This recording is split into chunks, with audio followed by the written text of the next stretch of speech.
मोदी जी ने कहा भारत के साथ कैसा घात हुआ Indus water, so you have to tweak team Indus water IWT। कितना बड़ा घात हुआ, आप जानते हैं क्या हुआ? इन पाकिस्तानियों का सिस्टम कहां तक चलता था, मैं इस देख को हैरान हूं यार। इंडस वाटर ट्रीटी में ये बोला गया चलो पाकिस्तान को इतना पानी दिया, इतना फालतू दिया, 3 नदियां भी दी, सब ब्लडी हेल सब दे दिया। और उसमें एक नया पैंतरा निकला जो मोदी जी ने भी कहा देश के साथ कितना बड़ा विश्वासघात हुआ है, कितना भारत के इंटरेस्ट का सौदा हुआ है। उसमें एक क्लॉज था जो ये जो नया, ये जो नेहरूवियन थॉट मरा नहीं है, नए नेहरूवियंस आ रहे हैं, ये चेहरा बदल के आते हैं, ये नई चीजें बदल के आते हैं, ये डिस्गाइज में आते हैं, ये सॉफ्ट डिस्गाइज सॉफ्ट नेशनलिज्म के नाम पे नेहरूवियन थॉट को अब भी जिंदा रखा जा रहा है। आपको पता उस कैप पे लिखा है, कह रहा कि जो बांध बनेंगे इन पे बांध, उनकी कभी डिसलेटिंग नहीं होगी, उनकी कभी सफाई नहीं होगी। चलो नहीं की, 60 साल से बांधों की सफाई नहीं हुई। आप बोलोगे अब 60 साल से क्या हुआ सुमित भाई, नहीं की तो की। मैं आपको बताऊं 60 साल से बांधों की कैपेसिटी पता कितनी बच गई है? I am quoting prime minister Modi है, कहीं 2%, कहीं 3%, कहीं 4%। आपने डिसलेटिंग नहीं की तो सफाई कैपेसिटी टू होल्ड वाटर 3-4%, यानी कि और सारा पानी पाकिस्तान में जा रहा था, हमारा सारा पानी पाकिस्तान में जा रहा था। आपके बांध बेकार हो चुके थे, निरस्त हो चुके थे, क्योंकि नेहरू ने और नेहरू के एरा में इंडस वाटर ट्रीटी में ये सब चीजें मान ली गई थी, हम डिसलेटिंग नहीं करेंगे। अभी मोदी जी ने कहा, बोला हमने थोड़ी डिसलेटिंग करनी शुरू की है, थोड़ी दरवाजे खोल के सफाई करनी शुरू की, कहीं वहां सूखा पड़ जाता, कहीं वहां बांध आ जाती है। This is मतलब your dams which you thought could hold water were holding 2-3-4% water. 96% water hold करने की उनकी क्षमता को कॉम्प्रोमाइज कर दिया गया था ट्रीटी के द्वारा। इसे कहते हैं सबोटॉज, इसे कहते हैं सबोटॉज। और इसमें बड़े गणमान्य टाई वाले, ब्लेजर वाले, कुर्ते वाले, कई सारे लोग, कोई बड़े बड़े एक्स ये एक्स वो इन सबको यूज किया जाता है इन सब चीजों में, ताकि इन पे कोई डाउट ना हो, कहीं कुछ ना हो। आज ये जो मोदी जी ने कहा, बताइए कौन जवाबदार है इसका? नेहरूवियन थॉट मरे नहीं है, नेहरूवियंस मरे नहीं है, they only change the colour. ये गेम ऑफ डिस्गाइज है जिसमें ये अब भी जिंदा है। You are only getting 4% of the water, bloody hell 96% was not being holded. तो पाकिस्तान की तो बल्ले लग गए थे। ये पाकिस्तान के हितैषी कौन है यहाँ पे? कौन पाकिस्तान के लिए बैटिंग करता, कौन पाकिस्तान के लिए यहाँ चीजें करता है? ये यार अब हम क्या क्या बताएं। मतलब देखिए, नेक्स्ट 30 साल भारत के लिए बहुत इंपॉर्टेंट है।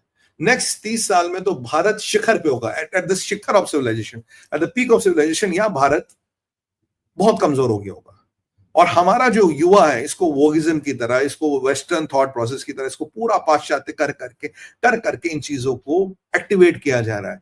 मैं कह रहा हूं यार, ये मोदी जी कितना करेंगे? आपको क्या लगता है ये खाली पॉलिटिकल लड़ाई है?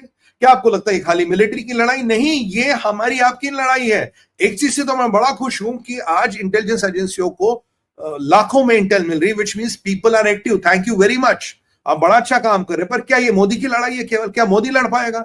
मोदी क्या क्या करेगा, मोदी क्या क्या करेंगे, आप समझिए। Look at his age, look at 65 years of clutter and shit which is accumulated in the system. This man is doing mission impossible. कितना करेगा यार? ये मिलिट्री भी कितना करेगी? यहाँ सिस्टम देखिए क्या है। ये जो आज खुलासा हुआ 4% वाटर रिटेन कर रहे थे, 96% रिटेन ही नहीं कर पा रहे थे, ये भी मोदी करेगा क्या? मोदी जाके खोदेगा क्या बांधों को? किसने साइन किया था इन पे?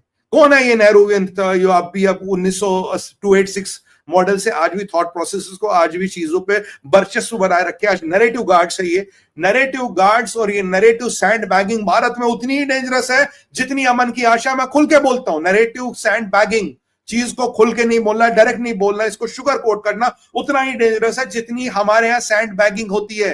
It is sand bagging of India's interests. ये इंडिया के इंटरेस्ट को कंप्रोमाइज करा जा रहा है और ये एक सोची समझी साजिश की तरफ हो रहा है। इट इज नॉट कि ये हो रहा है।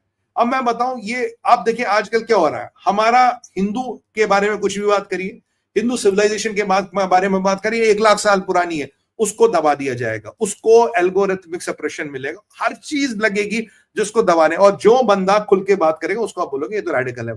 बॉर्डर लाइन पे रेडिकल पे खड़ा कर तो फिर ये जो कोट वाले, ब्लेजर वाले, मीटिंग इंग्लिश, तो भैया इंग्लिश हमें आपसे अच्छी बोलनी आती है, घंटा तुम्हें अंग्रेजी नहीं आती, हमें उससे अच्छी आती है, बट अंग्रेजी में बोल के ना चीजों को छुपाया नहीं जाता। ये मोदी जी को, ये तो हिंदी में भाषण करते हैं ना, 1 बिलियन लोग वोट देते हैं इनको।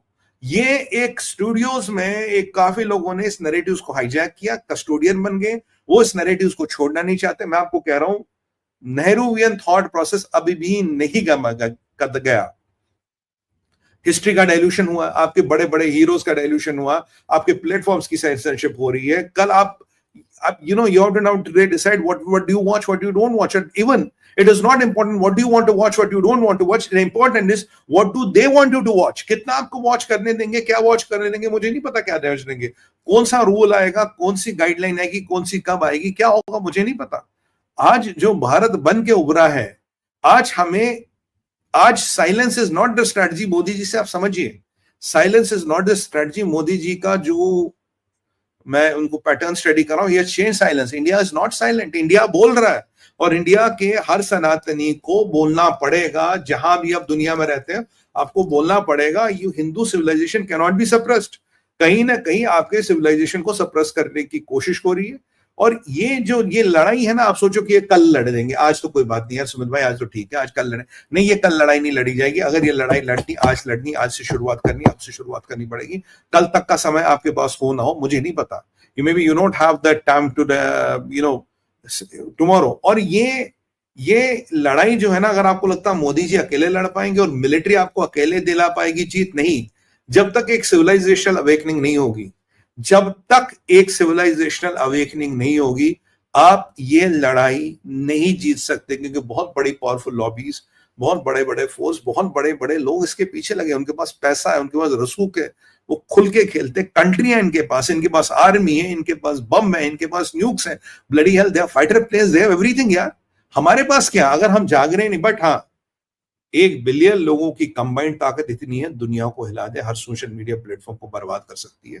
बट आप में अवेकनिंग है. मैंने कहा ना, जो उठेगा, जो आवाज उठाएगा वो सनातन का सिपाही बनेगा. जो नहीं उठेगा वो उनका निशाना है, वो उनका निशाना था और है, रहेगा. जो जगता वो निशाने से हट जाता, जो सोता रहेगा, जो बोलेगा नहीं यार छोड़ो कल की बात है, अभी तो हमारा काम चल रहा है. सुमित भाई अभी तो हम बात करें, अभी तो हम संडे में बैडमिंटन खेलने जाएंगे, उसके बाद ड्रिंक्स में हम बैठेंगे और वहां हम बात करेंगे कि सुमित पीर क्या बकवास कर रहा था. ठीक है, आप ऐसा कर सकते हैं, आपका पूरा हक है. बट कल हम हो ना हो, बट भारत का विचार और ये बातें कभी नहीं जाएंगी. They are part of history now. ये अगर सिविलाइजेशनल अवेकनिंग नहीं हुई, Bharat does not stand a chance. मैं आपको क्लियर बात बताऊं, ये पॉलिटिक्स की लड़ाई नहीं है, ये मैं आपकी पॉलिटिक्स की लड़ाई नहीं है.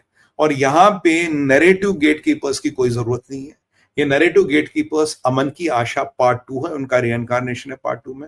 भारत की आवाज आप हैं, भारत की आवाज हम है. भारत का आवाज, भारत का मेरा युवा जो 2nd tier, 3rd tier, 4th tier cities में रहता, जो गांव में रहता, जो छोटे कस्बों में रहता, हमारी बहनें हैं, हमारी यंग बेटियां हैं, हमारी जो हेरिटेज है, हमारे एंसेस्टर्स है, वो भारत की आवाज है. ये जो आज कुछ लोगों ने इस पे कब्जा करने की कोशिश कर रखी है, ब्लेजर लगा के और स्टूडियो में बैठ के, ये वाली बात नहीं बनने वाली है. और कुछ लोग हैं जो 1980 के दशक के हैं, 1990 के दशक के हैं. भाई 1990 में तो मैं निक्कर पहन के स्कूल जाता था, पर उनको लगता कि आज भी मतलब 286 can be a heritage but can not be a reality. ये वही वाली बात है. आज मैं आपको 286 का प्रोसेसर का ये फोन पकड़ा दूं या कंप्यूटर पकड़ा दूं, बोलो यार ये फ्री में आके मेरे घर से, बोलोगे सुमित भाई मेरे पास तुम्हारे घर तक आने का किराया नहीं है, 286 दे रहे हो. तो वही वाली कुछ चीजें हैं जिनको आज हमें खुल के बोलना पड़ेगा. अब आप बताइए, अगर यही कीर्तिमान होता तो आज अरुण खेत्रपाल नहीं होते. Arun Khetarpal would not been a legend. आज आइंस्टाइन नहीं होते, आज टेस्ला नहीं होते, और आज यंग साइंटिस्ट जो इसरो में जिन्होंने कमाल कर दिया, वो कहीं होते ही नहीं. सवाल ये है कि मोदी जी कर रहे हैं जो कर सकते हैं, मिलिट्री कर रही है, करेगी जो कर सकते हैं. जहां वो सिफारिश करनी है, जहां कुछ निवेदन करता है वो हम करते हैं.